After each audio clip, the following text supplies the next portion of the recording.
রমজানে দোয়া কবুলের সর্বোত্তম সময় কখন? মায়েরা আমার, সারা বছর অন্য সময় যেরকম দোয়া কবুল হয়, রমাদানে দোয়া কবুল আরো বেশি হয়। বিশেষ করে রোজা অবস্থায়, সিয়ামরত অবস্থায় সায়েম ব্যক্তি, রোজাদার ব্যক্তির দোয়া কবুল হয়।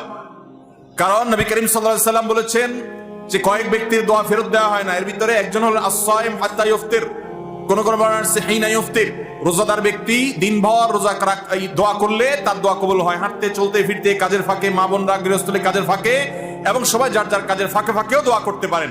আর মনোযোগ নিয়ে নামাজের আগে পরে বিভিন্ন সময় দোয়া করতে পারলে সেটা আরো ভালো। সেই সাথে আমাদের ইফতারের আগ মুহূর্তে কোন কোন বর্ণনা মতে দোয়া কবুল হয়। আমরা ভোর রাতে সারি খেতে উঠি, সারি খাওয়ার সময়টা, ভোর রাতের সময়টা দোয়া কবুলের সময়। রমজান মাসে এই সময়টাকে আমরা বিশেষভাবে দোয়ার জন্য নির্ধারণ করতে পারি। তাহলে দিনভর ইফতারের আগে ওই যে সারি খেতে উঠলে এই সময়গুলো বিশেষভাবে আমরা দোয়ার প্রতি যত্নবান হবো। আল্লাহ আমাদের তৌফিক দান করুন।